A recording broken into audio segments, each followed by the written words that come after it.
Hi అండి, welcome to Jakkampudi recipes. ఈరోజు మన రెసిపీ వచ్చేసి పరవన్నం. మనం బయట టెంపుల్స్కి వెళ్ళినప్పుడు పరవన్నం వండాలంటే చాలా టైం ఎక్కువ పట్టేస్తుంది కదండి.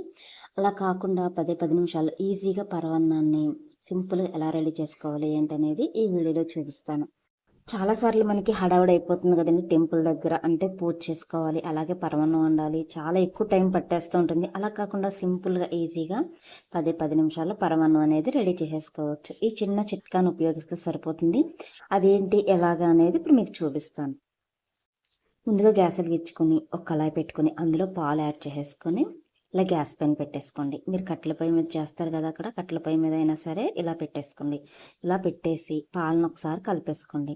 ఈ పాలు బాగా మరిగించాలన్నమాట. అంటే మనకి బాగా హీట్ అయ్యే వరకు తెరల కాగనివ్వాలి. అలా కాగితే మనకి బియ్యం మనం వెయ్యగానే చక్కగా ఉడికిపోతాయి అన్నమాట. ఇగోండి, రైస్ని కూడా నేను ముందుగానే నానబెట్టి పక్కన పెట్టుకున్నాను. ముందుగానే నానబెట్టేసి ఒక బాక్స్లో పెట్టి పక్కన పెట్టేసారంటే బియ్యం కూడా చక్కగా నానిపోతాయి. ఇదిగో చూడండి, ఇలా పొంగు వచ్చి చక్కగా ఇలా మరుగుతున్నప్పుడు మనం రైస్ అనేది ఇందులో వేసేయాలి. అప్పుడు మనకి రైస్ ఉడకడానికి ఎక్కువ టైం అనేది అస్సలు పట్టదండి. చాలా సింపుల్గా ఈజీగా ఉడికిపోతాయి.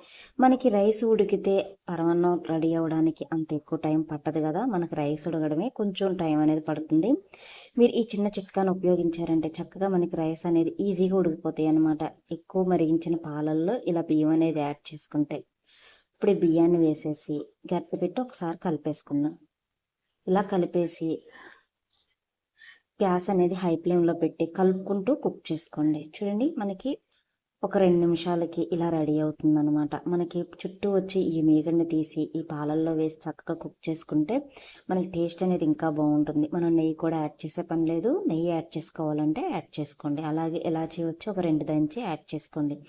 యాడ్ చేసుకుని ఒకసారి కలుపుకున్న తర్వాత రైస్ని పట్టుకొని ఇలా చూడండి. చక్కగా మనకి ఇలా మెత్తగా అయిపోయించేసారా. ఇలా మెత్తగా అయిపోయిన తర్వాత బెల్లం వచ్చేసి నేను 1 కప్పు వరకు ఇందులో యాడ్ చేసుకున్నాను. మీరు ఏ బెల్లం అయినా యాడ్ చేసుకోవచ్చు. ఇలా యాడ్ చేసుకొని మొత్తం కూడా బాగా కలిపేసుకోండి. ఇప్పుడేనండి కలుపుతూ కుక్ చేసుకోవాలి. ఎందుకంటే మనకి అడుగంటుతుంది అనమాట అప్పుడప్పుడు. అలా అడుగంటుకోకుండా ఇలా కలుపుకుంటూ కుక్ చేసుకుంటే మనకి చక్కగా పరమాన్నం అనేది ఈజీగా రెడీ అయిపోతుంది అనమాట. చూడండి, కలర్ కూడా మనకి చేంజ్ అయిపోయింది. ఒక 2-3 నిమిషాలు ఇలా కుక్ చేసేసుకోండి. ఇలా బెల్లం కరగనివ్వాలన్నమాట. బాగా కరిగి ఇలా దగ్గరికి వచ్చే వరకు కూడా కుక్ చేసుకున్న తర్వాత దింపి ఒక బౌల్లో సర్వ్ చేసుకుంటే మనకు పరమాన్నం అనేది రెడీ అయిపోతుంది. చూసారా, 10 నిమిషాల్లో ఈజీగా ఎక్కువ టైం పట్టుకోకుండా పరమాన్నం అనేది రెడీ అయిపోయింది. ఇప్పుడు మనం ఒక బౌల్లో సర్వ్ చేసుకుందాం. చాలా సింపుల్గా రెడీ అయిపోయింది కదా. మరి ఇంకెందుకు ఆలస్యం, మీరు ఎప్పుడు టెంపుల్కి వెళ్ళినా కానీ పరమాన్నం చేయాలి అనుకునేటప్పుడు ఇలా ఈ చిన్న చిట్కాను ట్రై చేసి పరమాన్నం అనేది ప్రిపేర్ చేసేయండి. చాలా ఈజీగా అయిపోతుంది అనమాట. మీకు కనుక నా వీడియో నచ్చినట్లయితే లైక్ చేసి మన ఛానల్ని ఫాలో చేసేయండి. అలాగే కొత్తగా ఎవరైనా చూస్తున్నట్లయితే బెల్ ఐకాన్ ప్రెస్ చేసి అందులో ఆల్ అనే బటన్ ఉంటుందండి. ఆ బటన్ ప్రెస్ చేశారంటే నా నోటిఫికేషన్స్ అన్నీ కూడా మీరు చూడొచ్చు. Thank you for watching.